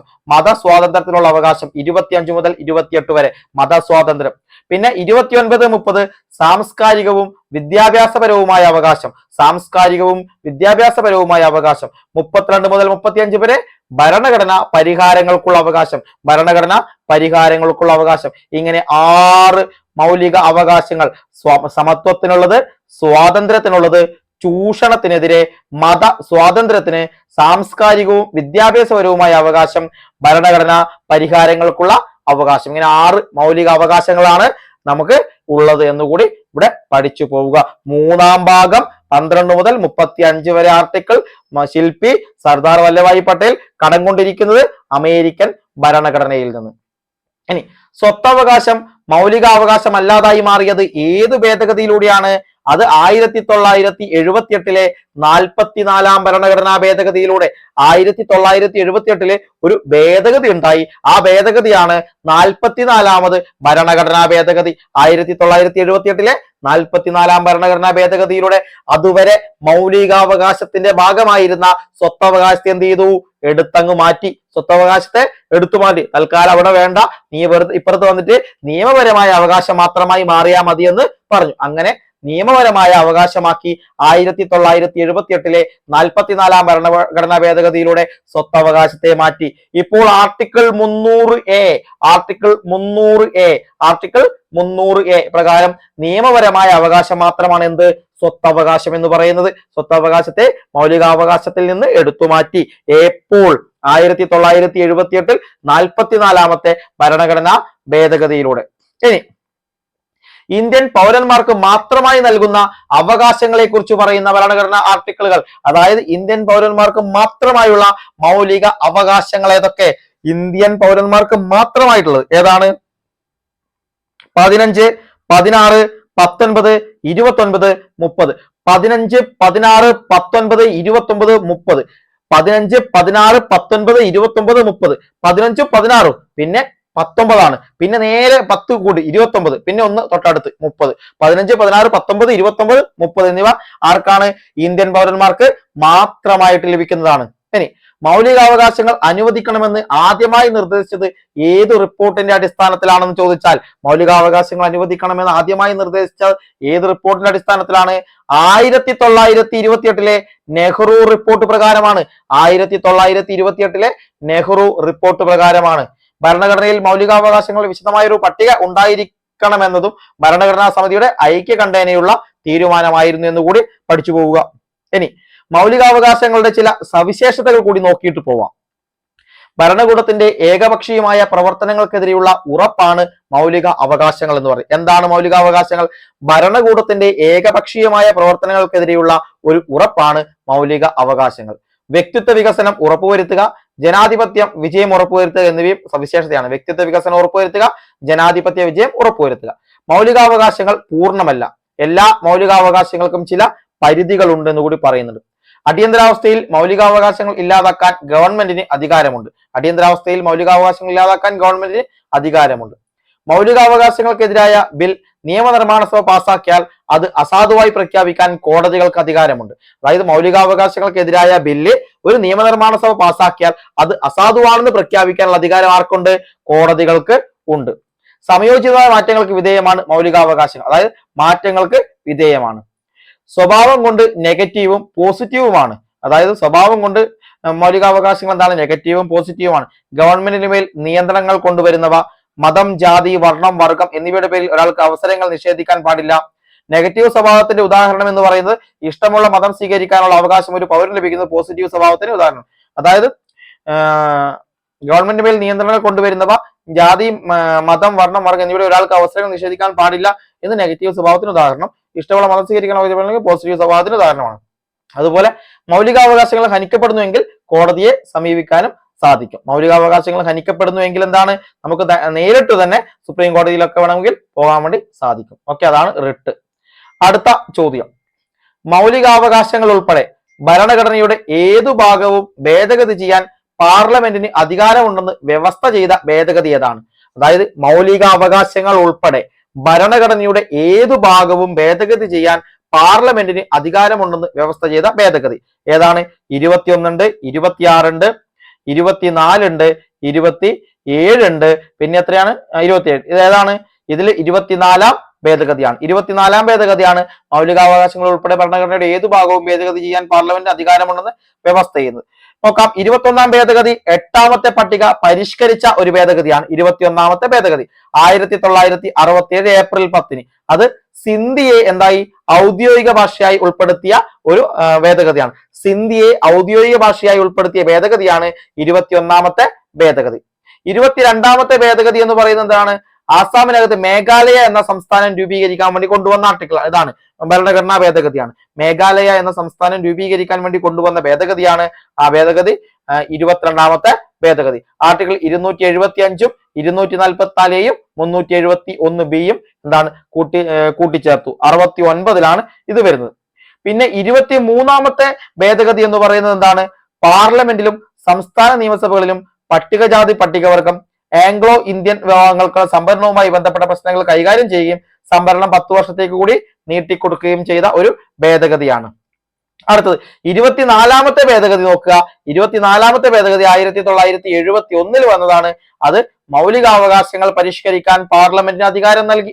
മൗലികാവകാശങ്ങൾ പരിഷ്കരിക്കാൻ പാർലമെന്റിന് അധികാരം നൽകിയ ഒരു ഭേദഗതിയാണ് 24ാമത്തെ ഭേദഗതി. ആർട്ടിക്കിൾ 13-ഉം 368-ഉം പരിഷ്കരിച്ചു. 13-ഉം 368-ഉം പരിഷ്കരിച്ചു. ഇനി ആർട്ടിക്കിൾ 25 എന്താണ്? 25 പ്രകാരം സ്വത്തവകാശത്തിന്റെ പേരിലും പ്രതിഫല തുകയുടെ പേരിലും സർക്കാരിനെതിരെ കോടതികൾ ഇടപെടുന്നത് തടഞ്ഞുകൊണ്ടാണ്. അതായത് സ്വത്തവകാശത്തിന്റെ പേരിലും പ്രതിഫല തുകയുടെ പേരിലും സർക്കാരിനെതിരെ കോടതികൾ ഇടപെടുന്നത് തടഞ്ഞുകൊണ്ടുള്ള ഒരു ഭേദഗതിയാണ് 25ാമത്തെ ഭേദഗതി. 26ാമത്തെ ഭേദഗതി എന്താണ്? 26ാമത്തെ ഭേദഗതി എന്ന് പറയുന്നത് ഇന്ത്യയിലെ മുൻ നാടുവാഴികൾക്ക് നൽകിയിരുന്ന അംഗീകാരം എടുത്തു കളയുകയും പ്രിവി പേഴ്സ് നിർത്തലാക്കുകയും ചെയ്തു. ഇന്ത്യയിലെ മുൻ നാടുവാഴികൾക്ക് നൽകിയിരുന്ന അംഗീകാരം എടുത്തു കളയുകയും പ്രിവി പേഴ്സ് നിർത്തലാക്കുകയും ചെയ്തു. 27ാമത്തെ ആർട്ടിക്കിൾ ചോദിച്ചാൽ 27ാമത്തെ ഭേദഗതി ചോദിച്ചാൽ അത് മിസോറാം, അരുണാചൽ പ്രദേശ് എന്നീ സംസ്ഥാനങ്ങളുടെ രൂപീകരണവുമായി ബന്ധപ്പെട്ടാണ് 27ാമത്തെ ആർട്ടിക്കിൾ ബന്ധപ്പെട്ട് കിടക്കുന്നത്. 27ാമത്തെ ആർട്ടിക്കിൾ ബന്ധപ്പെട്ട് കിടക്കുന്നതെന്ന് ഓർക്കുക. ഇതാണ് ഇതുമായി ബന്ധപ്പെട്ട് പറയാനുള്ള ഈ കാര്യങ്ങൾ കൃത്യമായി പഠിച്ചു വെക്കുക. 24 മൗലികാവകാശങ്ങൾ പരിഷ്കരിക്കാൻ ഗവൺമെന്റിന് എന്താണ് അധികാരമുണ്ടെന്ന്, പാർലമെന്റ് അധികാരമുണ്ടെന്ന് വ്യവസ്ഥ ചെയ്ത ഭരണഘടനാ ഭേദഗതി. 21 എന്ന് പറയുന്നത് ഔദ്യോഗിക ഭാഷയായി സിന്ധിയെ ഉൾപ്പെടുത്തി. 24 നമ്മൾ പറഞ്ഞു. 26 എന്ന് പറയുന്നത് ഇന്ത്യയിലെ നാടുവാഴികൾ നൽകിയ അംഗീകാരം എടുത്തുകളയുകയും പ്രിവി പേഴ്സ് നിർത്തലാക്കുകയും ചെയ്തു. ഇനി അടുത്തൊരു ചോദ്യം, സ്വത്ത് സമ്പാദിക്കാനും സംരക്ഷിക്കാനുമുള്ള മൗലികാവകാശത്തെ നിയമാവകാശമാക്കി മാറ്റിയ ഭരണഘടനാ ഭേദഗതി. സ്വത്ത് സമ്പാദിക്കാനും സംരക്ഷിക്കാനുമുള്ള മൗലികാവകാശത്തെ എന്ത് ചെയ്തു? നിയമാവകാശമായി മാറ്റി.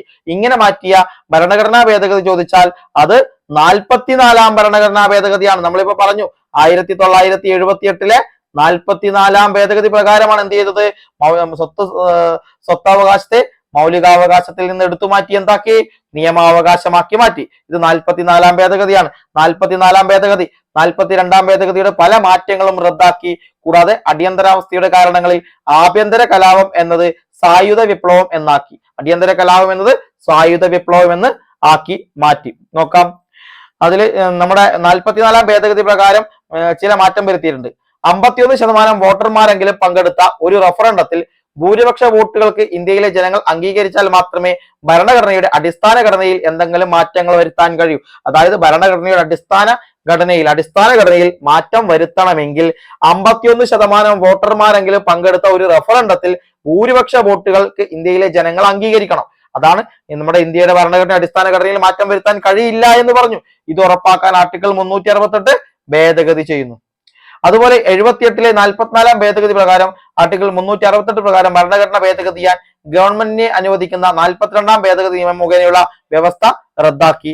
അതുപോലെ സ്വത്തവകാശം മൗലികാവകാശങ്ങളുടെ പട്ടികയിൽ നിന്ന് നീക്കം ചെയ്ത്, അതായത് ആർട്ടിക്കിൾ 31 നീക്കം ചെയ്ത് ആർട്ടിക്കിൾ 300A പ്രകാരം നിയമപരമായ ഒരു അവകാശമാക്കി മാറ്റി.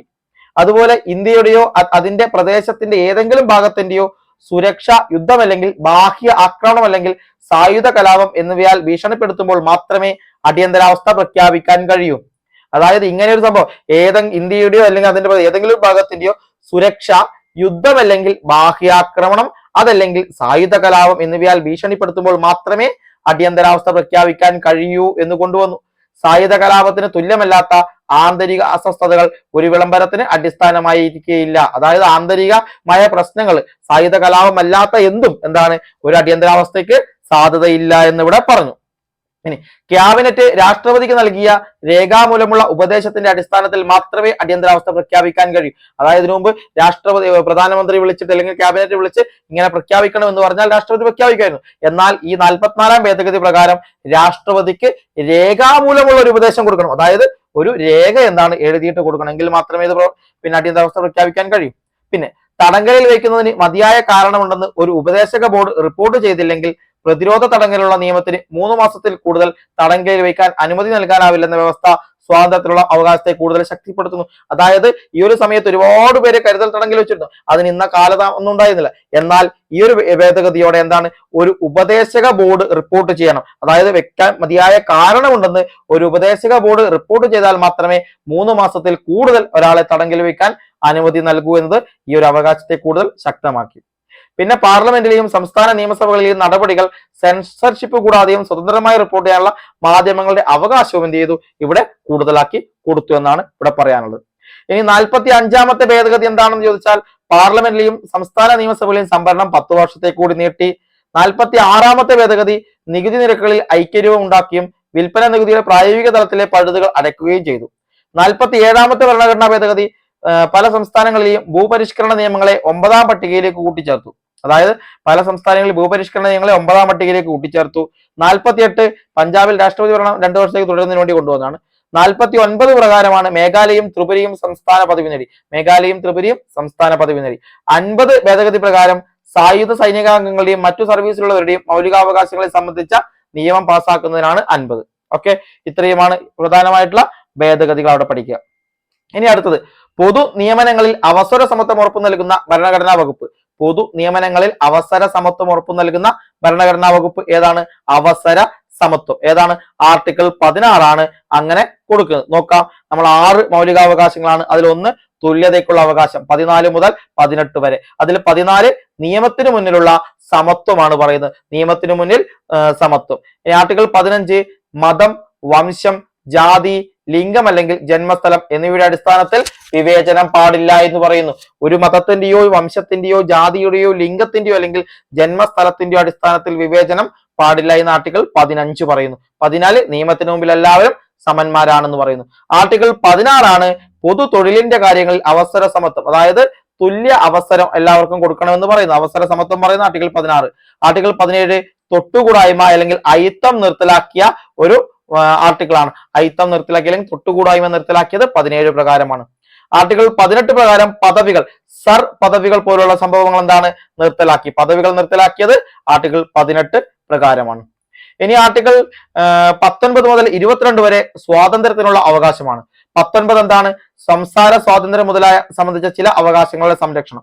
അതിൽ അഭിപ്രായ സ്വാതന്ത്ര്യം, അഭിപ്രായ പ്രകടന സ്വാതന്ത്ര്യം, സമ്മേളന സ്വാതന്ത്ര്യം, സംഘടന രൂപീകരിക്കാനുള്ള സ്വാതന്ത്ര്യം, സഞ്ചാര സ്വാതന്ത്ര്യം, താമസ സ്വാതന്ത്ര്യം, ഏത് തൊഴിലും തിരഞ്ഞെടുക്കാനുള്ള സ്വാതന്ത്ര്യം എന്നിവ ഉൾപ്പെടുന്ന 6 അവകാശങ്ങൾ, 6 മൗലിക സ്വാതന്ത്ര്യങ്ങൾക്ക് ഉദാഹരണമാണ് ആർട്ടിക്കിൾ 19.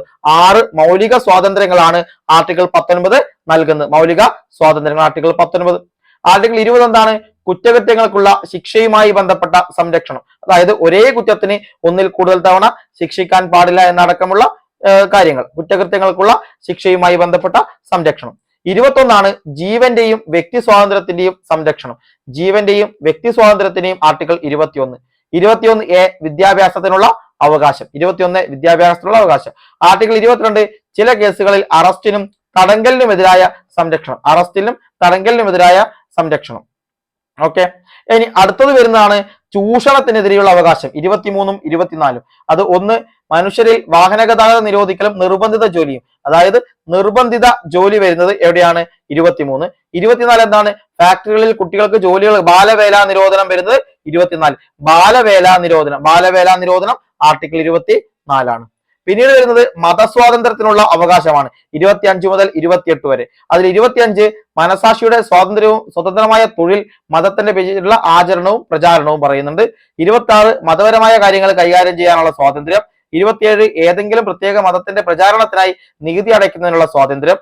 28 ചില വിദ്യാഭ്യാസ സ്ഥാപനങ്ങളിൽ മതപരമായ പ്രബോധനത്തിലോ മതപരമായ ആരാധനയിലോ പങ്കെടുക്കുന്നതിനുള്ള സ്വാതന്ത്ര്യം എന്നിവ പറയുന്നു.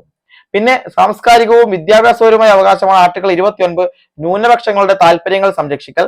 ആർട്ടിക്കിൾ 30 വിദ്യാഭ്യാസ സ്ഥാപനങ്ങൾ സ്ഥാപിക്കുന്നതിനും നിയന്ത്രിക്കുന്നതിനുള്ള ന്യൂനപക്ഷങ്ങളുടെ അവകാശം എന്നിവ അവിടെ കൊടുക്കുന്നു. പിന്നെയുള്ളത് ഭരണഘടനാപരമായ പരിഹാരങ്ങൾക്കുള്ള അവകാശം ആർട്ടിക്കിൾ 32. ഈ ഭാഗം നൽകുന്ന അവകാശം നടപ്പിലാക്കുന്ന, അതായത് റിട്ട് ഒക്കെ ബന്ധപ്പെട്ട് വരുന്നത് ഇത് ഇവിടെയാണ്. ഓക്കെ, 32A 32 നടപടികൾ സംസ്ഥാന നിയമങ്ങളുടെ ഭരണഘടന സാധുത പരിഗണിക്കില്ല എന്നിവ. 33 സേനകൾക്കുള്ള അവരുടെ അപേക്ഷയിൽ ഈ ഭാഗം നൽകുന്ന അവകാശങ്ങൾ പരിഷ്കരിക്കാനുള്ള പാർലമെന്റ് അധികാരം. 34 ഏതെങ്കിലും പ്രദേശത്ത് പട്ടാള നിയമം പ്രാബല്യത്തിലുള്ളപ്പോൾ ഈ ഭാഗം നൽകുന്ന അവകാശങ്ങളുടെ നിയന്ത്രണം എന്നിവയാണ് ഇതുമായി ബന്ധപ്പെടുന്നത് കാര്യങ്ങൾ.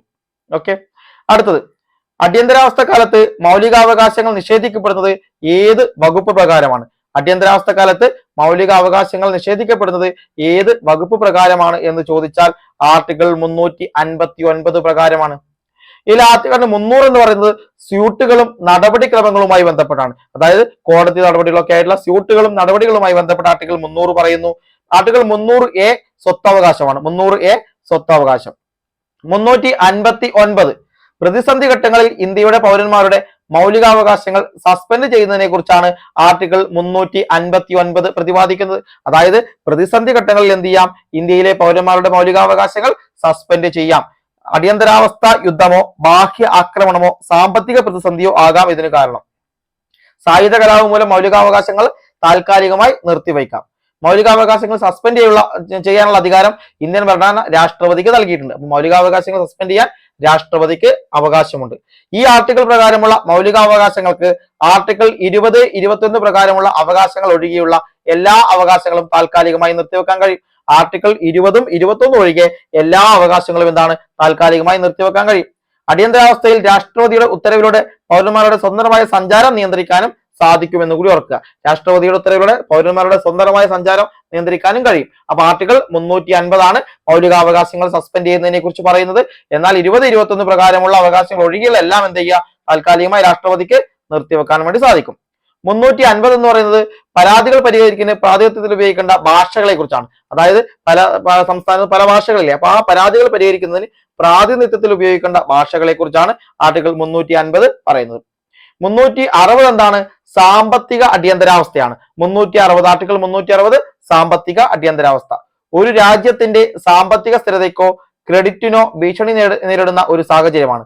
കറൻസിയുടെ മൂല്യത്തിലുണ്ടായ കുത്തനെ ഇടിവ്, പൊതുകടത്തിലെ ഗണ്യമായ വളർച്ച അല്ലെങ്കിൽ ഗണ്യമായ ബാഹ്യാഘാതം എന്നിവ പോലുള്ള ആന്തരികമോ ബാഹ്യമായ ഘടകങ്ങൾ ഇതിന് കാരണമാവാം. അത്തരമൊരു സാഹചര്യത്തിൽ സമ്പദ് വ്യവസ്ഥയെ സുസ്ഥിരമാക്കുന്നതിന് അടിയന്തര നടപടികൾ സ്വീകരിക്കാൻ സർക്കാർ നിർബന്ധിതമാകും. ഇങ്ങനെ ആർട്ടിക്കിൾ 360 സാമ്പത്തിക അടിയന്തരാവസ്ഥ പ്രഖ്യാപിക്കാൻ സർക്കാരിനെ അനുവദിക്കുന്നു. ഇന്ത്യയിൽ ഇതുവരെ പ്രഖ്യാപിച്ചിട്ടില്ലാത്ത ഒരു അടിയന്തരാവസ്ഥ കൂടിയാണ് സാമ്പത്തിക അടിയന്തരാവസ്ഥ, ആർട്ടിക്കിൾ 360. ഓക്കെ, വ്യക്തമായി മനസ്സിലാക്കി തന്നെ പോവുക. അടുത്തത് ഇന്ത്യയിൽ മനുഷ്യാവകാശ സംരക്ഷണ നിയമം നിലവിൽ വന്ന വർഷം. ഇന്ത്യയിൽ മനുഷ്യാവകാശ സംരക്ഷണ നിയമം നിലവിൽ വന്ന എപ്പോഴാണ്? 1993. ഓക്കെ, നോക്കാം. എന്താണ് ദേശീയ മനുഷ്യാവകാശ കമ്മീഷൻ? 1993 സ്ഥാപിതമായ ദേശീയ മനുഷ്യാവകാശ കമ്മീഷൻ 2006 ഭേദഗതി വരുത്തിയ 1993 മനുഷ്യാവകാശ സംരക്ഷണ നിയമത്തിലെ വ്യവസ്ഥകൾ അനുസരിച്ച് ഒരു സ്വതന്ത്ര നിയമപരമായ സ്ഥാപനമാണ്. അപ്പോൾ മനുഷ്യാവകാശ സംരക്ഷണ നിയമം 93 അതിൽ ഭേദഗതി വരുത്തിയ ഒരു സ്വതന്ത്രമായ നിയമപരമായ സ്ഥാപനമാണ് മനുഷ്യാവകാശ കമ്മീഷൻ. മനുഷ്യാവകാശങ്ങൾ സമൂഹത്തിന്റെ ഒഴിച്ചുകൂടാനാവാത്ത ഭാഗമാണ്. ഇന്ത്യയിലെ മനുഷ്യാവകാശങ്ങൾ NHRC national human rights commission നിരീക്ഷിക്കുന്നു. NHRC രാജ്യത്തെ മനുഷ്യാവകാശങ്ങളുടെ കാവൽക്കാരനായാണ് പ്രവർത്തിക്കുന്നത്. ദേശീയ മനുഷ്യാവകാശ കമ്മീഷൻ രാജ്യത്തെ മനുഷ്യാവകാശങ്ങളുടെ കാവൽക്കാരനായി പ്രവർത്തിക്കുന്നു. നിയമത്തിലെ സെക്ഷൻ 2(1) പ്രകാരം നിർവഹിച്ചിരിക്കുന്ന വ്യക്തിയുടെ ജീവിതം, അന്തസ്സ്, സ്വാതന്ത്ര്യം എന്നിവയുമായി ബന്ധപ്പെട്ട അവകാശങ്ങൾ NHRC പരിശോധിക്കുന്നു. ഇന്ത്യൻ ഭരണഘടന ഉറപ്പു നൽകുന്നു, അന്തർദേശീയ ഉടമ്പടികൾ ഉൾക്കൊള്ളുന്നു, ഇന്ത്യയിലെ കോടതികൾക്കും നടപ്പിലാക്കാൻ കഴിയുന്നു. മനുഷ്യാവകാശങ്ങൾ പ്രോത്സാഹിപ്പിക്കുന്നതിനും സംരക്ഷിക്കുന്നതിനുമായി 1991 പാരീസ് മനുഷ്യാവകാശ തത്വങ്ങൾ പാലിച്ചാണ് നാഷണൽ ഹ്യൂമൻ റൈറ്റ്സ് കമ്മീഷൻ സ്ഥാപിതമായത്. 1993 പൊതുസഭയിൽ ഐക്യരാഷ്ട്രസഭ അംഗീകരിച്ചിട്ടുണ്ട്. ദേശീയ മനുഷ്യാവകാശ കമ്മീഷൻ 1993 ഒക്ടോബർ 12 മനുഷ്യാവകാശ സംരക്ഷണ നിയമനിർമ്മാണത്തിന് കീഴിൽ സ്ഥാപിതമായതാണ്. 2006 ദേശീയ മനുഷ്യാവകാശ കമ്മീഷൻ ഓഫ് ഇന്ത്യയുടെ നിയമങ്ങൾ മനുഷ്യാവകാശ സംരക്ഷണ ഭേദഗതി നിയമപ്രകാരം ഭേദഗതി ചെയ്തു. ഇനി മനുഷ്യാവകാശ കമ്മീഷന്റെ പ്രവർത്തനങ്ങളാണ് ചോദിക്കാം. 1. മനുഷ്യാവകാശ സംരക്ഷണം. 2. മനുഷ്യാവകാശങ്ങൾ ഫലപ്രദമായി നടപ്പിലാക്കുന്നതിനുള്ള രീതികൾ വികസിപ്പിക്കുക. 3. ഇന്ത്യൻ സർക്കാരിന്റെയോ ഒരു പൊതുപ്രവർത്തകന്റെയോ മനുഷ്യാവകാശ ലംഘനങ്ങളെക്കുറിച്ച് അന്വേഷിക്കുക. മനുഷ്യാവകാശങ്ങളെക്കുറിച്ചും ദേശീയ മനുഷ്യാവകാശ കമ്മീഷന്റെ പങ്കിനെക്കുറിച്ചും ഇന്ത്യയിലെ പൗരന്മാരെ ബോധവൽക്കരിക്കുക. മനുഷ്യാവകാശങ്ങളെ തടസ്സപ്പെടുത്തുന്ന ഘടകങ്ങൾ വിശകലനം ചെയ്യുകയും അതിനുള്ള പരിഹാര നടപടികൾ വികസിപ്പിക്കുകയും ചെയ്യുക. ദേശീയ മനുഷ്യാവകാശ ചെയർപേഴ്സന്റെ മേൽനോട്ടത്തിൽ മനുഷ്യാവകാശങ്ങളിൽ ഗവേഷണം ഏറ്റെടുക്കുകയും പ്രോത്സാഹിപ്പിക്കുകയും ചെയ്യുക. തടവുകാരുടെ അവസ്ഥ പരിശോധിക്കാൻ രാജ്യത്തെ ജയിലുകൾ സന്ദർശിക്കുക. മനുഷ്യാവകാശങ്ങൾക്ക് സംഭാവന നൽകുന്ന NGOകളുടെയും മറ്റു സ്ഥാപനങ്ങളുടെയും ശ്രമങ്ങളെ പ്രോത്സാഹിപ്പിക്കുക എന്നിവയാണ് പ്രധാനമായിട്ടുള്ള മനുഷ്യാവകാശ കമ്മീഷന്റെ പ്രവർത്തനങ്ങൾ എന്ന് പറയുന്നത്. ഇനി ദേശീയ മനുഷ്യാവകാശ കമ്മീഷനിലെ അംഗങ്ങൾ നോക്കാം. ദേശീയ മനുഷ്യാവകാശ കമ്മീഷൻ ഓഫ് ഇന്ത്യയുടെ ദേശീയ മനുഷ്യാവകാശ ചെയർപേഴ്സണും മറ്റ് 5 അംഗങ്ങളും ഉൾപ്പെടുന്നതാണ്. 1. ദേശീയ മനുഷ്യാവകാശ കമ്മീഷൻ ചെയർപേഴ്സൺ ആകേണ്ടതിന്റെ ആവശ്യ വ്യക്തി അവരുടെ ജീവിതകാലത്ത് ഇന്ത്യയുടെ ചീഫ് ജസ്റ്റിസ് ആയോ സുപ്രീം കോടതി ജഡ്ജി ആയോ സേവനം അനുഷ്ഠിച്ചിരിക്കണം. ഒന്നുകിൽ സുപ്രീം കോടതി ചീഫ് ജസ്റ്റിസ് അല്ലെങ്കിൽ സുപ്രീം കോടതി ജഡ്ജി, ഇതിൽ ഏതെങ്കിലും ഒന്നാണ് ഇതിന്റെ മാനദണ്ഡം. ചെയർമാനുണ്ട്. 2. ഒരു അംഗം എന്ന് പറയുന്നത് ഇന്ത്യയുടെ മുൻ സുപ്രീം കോടതിയുടെ മുൻ അല്ലെങ്കിൽ ഇപ്പോഴത്തെ ജഡ്ജി ആയിരിക്കണം. ഒന്നുകിൽ മുൻ അല്ലെങ്കിൽ ഇപ്പോഴത്തെ ജഡ്ജി ആയിരിക്കണം ഒരാൾ. മറ്റൊരാൾ ഹൈക്കോടതിയുടെ മുൻ അല്ലെങ്കിൽ ഇപ്പോഴത്തെ ചീഫ് ജസ്റ്റിസ് ആയിരിക്കണം. ഹൈക്കോടതിയുടെ മുൻ അല്ലെങ്കിൽ ഇപ്പോഴത്തെ ചീഫ് ജസ്റ്റിസ് ആയിരിക്കണം. മനുഷ്യാവകാശ വിഷയങ്ങളിൽ അറിവും പ്രായോഗിക പരിചയമുള്ള മറ്റ് 3 അംഗങ്ങൾ കൂടി. ഈ 3 അംഗങ്ങളിൽ ഒരാൾ എന്താണ്? വനിതയായിരിക്കണം. ഓക്കെ, അങ്ങനെ 5 പേരാണ്. അതായത് ചെയർപേഴ്സണും മറ്റ് 5 അംഗങ്ങളും. ഒരാൾ എന്താണ്? സുപ്രീം കോടതിയുടെ ജഡ്ജി അല്ലെങ്കിൽ മുൻ ജഡ്ജി അല്ലെങ്കിൽ ഇപ്പോഴത്തെ ജഡ്ജി. മറ്റൊരാൾ ഹൈക്കോടതിയുടെ മുൻ അല്ലെങ്കിൽ ഇപ്പോഴത്തെ ചീഫ് ജസ്റ്റിസ്. അതുപോലെ മറ്റു 3 പേർ മനുഷ്യാവകാശങ്ങൾ അറിവും പ്രായോഗിക പരിചയമുള്ള ആളുകളാണ്. ആ 3-ൽ ഒരാള് സ്ത്രീ ആയിരിക്കണം. ഇതാണ് അതിലെ ഘടന എന്ന് പറയുന്നത്. ഇനി നമ്മുടെ ദേശീയ മനുഷ്യാവകാശ കമ്മീഷനിലെ അംഗങ്ങളെ നിയമിക്കുന്നവരാണ്. ദേശീയ മനുഷ്യാവകാശ കമ്മീഷനിലെ അംഗങ്ങളെ നിയമിക്കുന്നത് ആരൊക്കെയാണ്? അതായത് മനുഷ്യാവകാശ ചെയർപേഴ്സൺ മറ്റംഗങ്ങളെ നിയമിക്കുന്നത് രാഷ്ട്രപതിയാണ്. ആരുടെ ഒരു ശുപാർശ, ഒരു വിശാലമായ ഒരു കമ്മിറ്റിയുടെ ശുപാർശ പ്രകാരമാണ് ഇങ്ങനെ തെരഞ്ഞെടുക്കുക. അതിൽ ആ ശുപാർശയിൽ അംഗങ്ങളായിട്ടുള്ളത് ഇന്ത്യയുടെ പ്രധാനമന്ത്രിയും ആഭ്യന്തരമന്ത്രിയും ലോക്സഭാ പ്രതിപക്ഷ നേതാവ്, രാജ്യസഭാ പ്രതിപക്ഷ നേതാവ്, Lok Sabha speaker, Rajya Sabha deputy chairman. Rajya Sabha chairman ആരാണ്? ഉപരാഷ്ട്രപതിയാണ്. എന്നാൽ ചെയർമാൻ അല്ല, ഡെപ്യൂട്ടി ചെയർമാൻ ആണ്. ഇന്ത്യയുടെ പ്രധാനമന്ത്രി, ആഭ്യന്തരമന്ത്രി, ലോക്സഭാ പ്രതിപക്ഷ നേതാവും രാജ്യസഭാ പ്രതിപക്ഷ നേതാവും, ലോക്സഭാ സ്പീക്കറും, രാജ്യസഭ ഡെപ്യൂട്ടി ചെയർമാനും. ഓക്കെ, ദേശീയ മനുഷ്യാവകാശ അധ്യക്ഷനായി സുപ്രീം കോടതിയിലെ സിറ്റിംഗ് ജഡ്ജിയോ ഏതെങ്കിലും ഹൈക്കോടതിയിലെ സിറ്റിംഗ് ചീഫ് ജസ്റ്റിസിനെ നിയോഗിക്കാം. എന്നിരുന്നാലും സുപ്രീം കോടതി ചീഫ് ജസ്റ്റിസുമായി കൂടിയാലോചിച്ച ശേഷം മാത്രമേ ഇത് സാധ്യമാകൂ. ഓക്കെ, ഇങ്ങനെയും കൂടി ഇവിടെ പറയുന്നുണ്ട്. ഇനി ഈ മേൽപ്പറഞ്ഞ അംഗങ്ങൾക്ക് പുറമെ ദേശീയ കമ്മീഷനുകളുടെ ചെയർപേഴ്സൺമാർ എക്സ് ഒഫീഷ്യോ അംഗങ്ങളായിട്ട് പ്രവർത്തിക്കുന്നുണ്ട്. എക്സ് ഒഫീഷ്യോ അംഗങ്ങൾ ആരൊക്കെയാണ്? ദേശീയ പട്ടികജാതി കമ്മീഷൻ ചെയർമാൻ, പട്ടിക വർഗ്ഗക്കാർക്കായുള്ള ദേശീയ കമ്മീഷൻ ചെയർമാൻ, ദേശീയ ന്യൂനപക്ഷ കമ്മീഷൻ ചെയർമാൻ, പിന്നാക്ക വിഭാഗങ്ങൾക്കായുള്ള ദേശീയ കമ്മീഷൻ ചെയർമാൻ, വികലാംഗർക്കുള്ള ചീഫ് കമ്മീഷണർ, ദേശീയ വനിതാ കമ്മീഷൻ അധ്യക്ഷ, ദേശീയ ബാലാവകാശ സംരക്ഷണ കമ്മീഷൻ ചെയർമാൻ എന്നിവരാണ് ഇതിൽ എക്സ് ഒഫീഷ്യോ അംഗങ്ങളായിട്ടുള്ള 7 പേരാണ് എക്സ് ഒഫീഷ്യോ അംഗങ്ങളായിട്ട് ഉള്ളത്. പട്ടികജാതി കമ്മീഷൻ ചെയർമാൻ, പട്ടികവർഗ കമ്മീഷൻ ചെയർമാൻ, ന്യൂനപക്ഷം പിന്നോക്ക വിഭാഗങ്ങൾക്കായുള്ള കമ്മീഷൻ ചെയർമാൻ, വികലാംഗർക്കുള്ള ചീഫ് കമ്മീഷണർ, ദേശീയ വനിതാ കമ്മീഷൻ ചെയർപേഴ്സൺ, ദേശീയ ബാലാവകാശ സംരക്ഷണ കമ്മീഷൻ ചെയർപേഴ്സൺ എന്നിവരടങ്ങുന്ന 7 പേരാണ്. 7 പേര്. അടുത്തത് സംസ്ഥാന മനുഷ്യാവകാശ കമ്മീഷൻ ചെയർമാനെയും അംഗങ്ങളെയും നിയമിക്കുന്നതാരാണ്? സംസ്ഥാന മനുഷ്യാവകാശ കമ്മീഷൻ ചെയർമാനെയും അംഗങ്ങളെയും നിയമിക്കുന്നതാരാണ്? ഇവിടെ ഗവർണറാണ്. ഗവർണർ 1998 ഡിസംബർ 11 കേരള സംസ്ഥാന മനുഷ്യാവകാശ കമ്മീഷൻ രൂപീകരിക്കുന്നത്. 1998 ഡിസംബർ 11 1998 ഡിസംബർ 11 കേരള സംസ്ഥാന മനുഷ്യാവകാശ സ്റ്റേറ്റ് ഹ്യൂമൻ റൈറ്റ് കമ്മീഷൻ രൂപീകരിച്ചു. ഓക്കെ, ആദ്യത്തെ ചെയർപേഴ്സൺ ചോദിച്ചാൽ justice MM Pareeth Pillai. Justice MM Pareeth പിള്ളയാണ് ആദ്യത്തെ മനുഷ്യാവകാശ കമ്മീഷൻ ചെയർപേഴ്സൺ. അംഗങ്ങളെയും ചെയർപേഴ്സണെയും നിയമിക്കുന്നത് ഗവർണർ, കേരള ഗവർണറാണ് ചെയർപേഴ്സണെയും അംഗങ്ങളെയും നിയമിക്കുന്നത്. എന്നാൽ അംഗങ്ങളെ നിയമിക്കുന്നത് ഗവർണർ ആണെങ്കിലും ഉൾപ്പെടുന്ന ഒരു കമ്മിറ്റിയുടെ ശുപാർശ പ്രകാരമാണ് നിയമിക്കുന്നത്. അതുപ്രകാരം ആ കമ്മിറ്റിയുടെ ചെയർപേഴ്സൺ എന്ന് പറയുന്നത് മുഖ്യമന്ത്രിയാണ്. കമ്മിറ്റിയുടെ ചെയർപേഴ്സൺ മുഖ്യമന്ത്രി, ആഭ്യന്തരമന്ത്രി, നിയമസഭയിലെ പ്രതിപക്ഷ നേതാവ്, നിയമസഭ സ്പീക്കർ എന്നിവർ ചേർന്നാണ് ചെയർപേഴ്സണെയും അംഗങ്ങളെയും എന്താണ് ശുപാർശ ചെയ്യുന്നത്. അതിനുശേഷമാണ് ഗവർണർ നിയമിക്കുന്നത്. ആ കമ്മിറ്റിയുടെ ചെയർമാൻ ആരാണ്? ചെയർപേഴ്സൺ എന്ന് പറയുന്നത് മുഖ്യമന്ത്രി. അധ്യക്ഷൻ, ചെയർപേഴ്സൺ അല്ലെങ്കിൽ അധ്യക്ഷൻ എന്ന് പറയുന്നത് മുഖ്യമന്ത്രിയാണ്. അതായത് സംസ്ഥാന മനുഷ്യാവകാശ കമ്മീഷൻ ചെയർപേഴ്സണെയും അംഗങ്ങളെയും നിയമിക്കുന്ന കമ്മിറ്റിയുടെ ചെയർമാൻ അല്ലെങ്കിൽ അധ്യക്ഷൻ എന്ന് പറയുന്നത് മുഖ്യമന്ത്രി. അതിൽ ആഭ്യന്തരമന്ത്രി അംഗമാണ്. നിയമസഭയിലെ പ്രതിപക്ഷ നേതാവ്, നിയമസഭാ സ്പീക്കർ എന്നിവർ അതിൽ അംഗങ്ങളാണ്. ഇനി SHRC അതായത് സംസ്ഥാന മനുഷ്യാവകാശ കമ്മീഷന് ചെയർമാനും 2 അംഗങ്ങളുമുണ്ട്. ചെയർമാനും 2 അംഗങ്ങളുമാണുള്ളത്. ചെയർമാൻ വിരമിച്ച ചീഫ് ജസ്റ്റിസോ അല്ലെങ്കിൽ ഹൈക്കോടതി ജഡ്ജിയോ ആയിരിക്കണം. ഒന്നുകിൽ വിരമിച്ച ചീഫ് ജസ്റ്റിസ് അല്ലെങ്കിൽ ഹൈക്കോടതി ജഡ്ജി. കൂടാതെ അംഗങ്ങൾ 7 വർഷത്തെ പരിചയം, മനുഷ്യാവകാശ മേഖലയിൽ അറിവോ പ്രായോഗിക പരിചയമുള്ള വ്യക്തിയും ഹൈക്കോടതിയിലെ ജില്ലാ ജഡ്ജിയോ നിലവിലുള്ളതോ വിരമിച്ചതോ ആയോ ജഡ്ജി ആയിരിക്കണം. സംസ്ഥാന ലിസ്റ്റിലും കൺകറന്റ് ലിസ്റ്റിലും വ്യക്തമാക്കിയിട്ടുള്ള കാര്യങ്ങളിൽ മനുഷ്യാവകാശ ലംഘനത്തെക്കുറിച്ച് അന്വേഷിക്കാം. അതായത് കൺകറന്റ് ലിസ്റ്റിലും സംസ്ഥാന ലിസ്റ്റിലും വ്യക്തമാക്കിയിട്ടുള്ള കാര്യങ്ങളിൽ എന്താണ് മനുഷ്യാവകാശ ലംഘനത്തെക്കുറിച്ച് അന്വേഷിക്കാം. എന്നാൽ NHRC അതായത് ദേശീയ മനുഷ്യാവകാശ കമ്മീഷനോ അതല്ലെങ്കിൽ മറ്റേതെങ്കിലും നിയമപരമായ കമ്മീഷനോ ഇതിനകം അന്വേഷിച്ചിട്ടുണ്ടെങ്കിൽ സംസ്ഥാന മനുഷ്യാവകാശ കമ്മീഷൻ അതിനെക്കുറിച്ച് അന്വേഷിക്കില്ല. ലക്ഷ്യങ്ങളും ചുമതലകളും ദേശീയ മനുഷ്യാവകാശ കമ്മീഷന്റെ പോലെയാണ്. കാലാവധി 70 വയസ്സല്ലെങ്കിൽ 3 വർഷമാണ്. കാലാവധി 70 വയസ്സല്ലെങ്കിൽ 3 വർഷം. നിലവിലെ മനുഷ്യാവകാശ കമ്മീഷൻ ചെയർപേഴ്സൺ ആരാണെന്ന് ചോദിച്ചാൽ ചീഫ് ജസ്റ്റിസ് ഹൈക്കോടതിയിലെ മുൻ ആക്ടിംഗ് ചീഫ് ജസ്റ്റിസ് ആയ അലക്സാണ്ടർ തോമസ് ആണ്.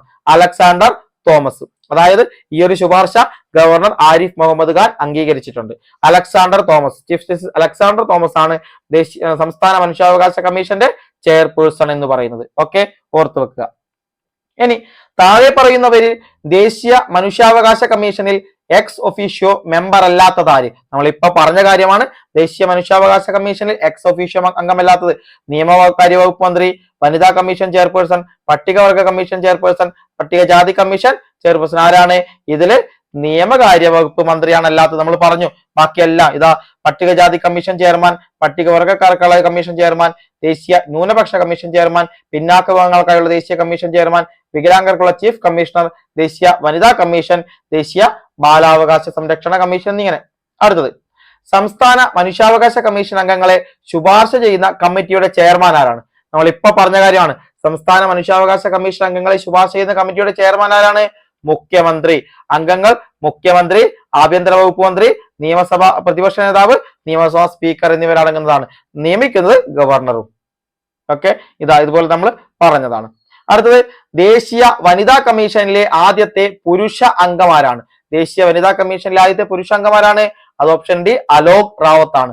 അലോക് റാവത്ത്. അപ്പൊ ദേശീയ വനിതാ കമ്മീഷൻ 1990 ദേശീയ വനിതാ കമ്മീഷൻ നിയമത്തിന് കീഴിലാണ് 1992 ദേശീയ വനിതാ കമ്മീഷൻ സ്ഥാപിതമായിരിക്കുന്നത്. 1990 ദേശീയ വനിതാ കമ്മീഷൻ നിയമത്തിന് കീഴിൽ, ദേശീയ വനിതാ കമ്മീഷൻ നിയമത്തിന് കീഴിലാണ് 1992 ദേശീയ വനിതാ കമ്മീഷൻ സ്ഥാപിതമായത്. സ്ത്രീകളുടെ ഭരണഘടനാപരവും നിയമപരവുമായ സുരക്ഷകൾ അവലോകനം ചെയ്യുന്നതിനാണ് ഈ ഒരു ബോഡി സ്ഥാപിച്ചിരിക്കുന്നത്. ഇത് പരിഹാര നിയമനിർമ്മാണ നടപടികൾ ശുപാർശ ചെയ്യുന്നു, പരാതികൾ പരിഹരിക്കുന്നതിന് സൗകര്യമൊരുക്കുന്നു, സ്ത്രീകളെ ബാധിക്കുന്ന എല്ലാ നയപരമായ കാര്യങ്ങളിലും സർക്കാരിനെ ഉപദേശിക്കുന്നു. ഒരു സിവിൽ കോടതിയുടെ എല്ലാ അധികാരങ്ങളും ആർക്കുണ്ട്? ദേശീയ വനിതാ കമ്മീഷനുണ്ട്. അതായത് ഒരു പരിഹാര നിയമനിർമ്മാണ നടപടികൾ ശുപാർശ ചെയ്യുന്നു, പരാതികൾ പരിഹരിക്കുന്നതിന് സൗകര്യമൊരുക്കുന്നു, സ്ത്രീകളെ ബാധിക്കുന്ന എല്ലാ നയപരമായ കാര്യങ്ങളിലും സർക്കാരിനെ ഉപദേശിക്കുന്നു. ഒരു സിവിൽ കോടതിയുടെ എല്ലാ അധികാരങ്ങളും വനിതാ കമ്മീഷൻ ആസ്വദിക്കുന്നു. ഇനി ദേശീയ വനിതാ കമ്മീഷൻ സ്ഥാപിതമായത് 1992 ജനുവരി 31-നാണ്. 1992 ജനുവരി 31. ആക്ട് പാസ്സാക്കുന്നത് 1990-ലാണ്. 90. ഇനി ദേശീയ വനിതാ കമ്മീഷൻ ഒരു സ്റ്റാറ്റ്യൂട്ടറി ബോഡിയാണ്. സ്റ്റാറ്റ്യൂട്ടറി ബോഡിയും ഭരണഘടനാ ബോഡിയുമുണ്ട്. അതായത് ഭരണഘടനയിൽ ആർട്ടിക്കിൾ അടക്കം പ്രതിപാദിക്കുന്നതിനാണ് ഭരണഘടനാ ബോഡി എന്ന് പറയുന്നത്. നിയമം മൂലം സ്ഥാപിതമാകുന്നതാണ് സ്റ്റാറ്റ്യൂട്ടറി ബോഡി. അതവിടെ പഠിച്ചു വെക്കുക. ദേശീയ വനിതാ കമ്മീഷനിൽ ചെയർപേഴ്സൺ അടക്കം 6 അംഗങ്ങളുണ്ട്. ചെയർപേഴ്സൺ അടക്കം 6 അംഗങ്ങൾ. 6 അംഗങ്ങളെ കൂടാതെ ഒരു മെമ്പർ സെക്രട്ടറിയും ദേശീയ വനിതാ കമ്മീഷനിലുണ്ട്. സ്ത്രീകളുടെ അവകാശ സംരക്ഷണത്തിനായി ദേശീയ തലത്തിൽ പ്രവർത്തിക്കുന്ന കമ്മീഷനാണ് ദേശീയ വനിതാ കമ്മീഷൻ. ആദ്യത്തെ അധ്യക്ഷൻ ജയന്തി പട്നായിക് ആണ്. ദേശീയ വനിതാ കമ്മീഷന്റെ ആദ്യത്തെ അധ്യക്ഷൻ ജയന്തി പട്നായിക്. വനിതാ കമ്മീഷനിലെ ആദ്യത്തെ പുരുഷാംഗം ചോദിച്ചാൽ അലോക് റാവത്ത്. ആദ്യത്തെ പുരുഷാംഗം അലോക് റാവത്ത് ആണ്. ദേശീയ വനിതാ കമ്മീഷനിലെ അംഗങ്ങളിൽ ഒരാളെങ്കിലും SC ST വിഭാഗത്തിൽ നിന്നുള്ള ആളായിരിക്കണമെന്ന നിബന്ധനയുണ്ട്. അംഗങ്ങളിൽ ഒരാളെങ്കിലും SC ST വിഭാഗത്തിൽ നിന്നുള്ള ആളായിരിക്കണം. അതുപോലെ ദേശീയ വനിതാ കമ്മീഷന്റെ പ്രസിദ്ധീകരണമാണ് രാഷ്ട്ര മഹിള. ദേശീയ വനിതാ കമ്മീഷന്റെ പ്രസിദ്ധീകരണം രാഷ്ട്ര മഹിളയാണ്. അതുപോലെ ദേശീയ വനിതാ കമ്മീഷൻ അംഗങ്ങളെ പദവിയിൽ നിന്നും നീക്കം ചെയ്യാൻ അധികാരമുള്ളത് കേന്ദ്ര സർക്കാരിനാണ്. ദേശീയ വനിതാ കമ്മീഷൻ അംഗങ്ങളെ പദവിയിൽ നിന്ന് നീക്കം ചെയ്യാൻ അധികാരം കേന്ദ്ര സർക്കാരിനാണ്. ഇനി ദേശീയ വനിതാ കമ്മീഷന്റെ ആസ്ഥാനമായ നിർഭയ ഭവൻ. ദേശീയ വനിതാ കമ്മീഷന്റെ ആസ്ഥാനം നിർഭയ ഭവനാണ്. എവിടെയാണ്? ഡൽഹിയിലാണ്. ഡൽഹിയിൽ നിർഭയ ഭവനാണ്. ഇനി ദേശീയ വനിതാ കമ്മീഷൻ ചെയർപേഴ്സന്റെയും അംഗങ്ങളുടെയും കാലാവധി 3 വർഷം അല്ലെങ്കിൽ 65 വയസ്സ്. 3 വർഷം അല്ലെങ്കിൽ 65 വയസ്സാണ് ദേശീയ വനിതാ കമ്മീഷൻ ചെയർപേഴ്സന്റെയും അംഗങ്ങളുടെയും കാലാവധി എന്ന് പറയുന്നത്. ഇനി ദേശീയ വനിതാ കമ്മീഷന്റെ ഘടന നോക്കാം. ഒരു ചെയർപേഴ്സണും മെമ്പർ സെക്രട്ടറിയും മറ്റ് 5 അംഗങ്ങളും ഉൾപ്പെടുന്ന ഏറ്റവും കുറഞ്ഞ അംഗങ്ങളുമാണ് ഈ ഒരു കമ്മീഷനിൽ ഉണ്ടായിരിക്കുന്നത്. ചെയർപേഴ്സൺ എന്ന് പറയുന്നത് കേന്ദ്ര സർക്കാരാണ് ചെയർപേഴ്സണെ നാമനിർദ്ദേശം ചെയ്യേണ്ടത്. 5 അംഗങ്ങൾ. കഴിവും സത്യസന്ധതയും നിലവാരമുള്ള വ്യക്തികളിൽ നിന്ന് 5 അംഗങ്ങളെ കേന്ദ്ര സർക്കാർ നാമനിർദ്ദേശം ചെയ്യണം.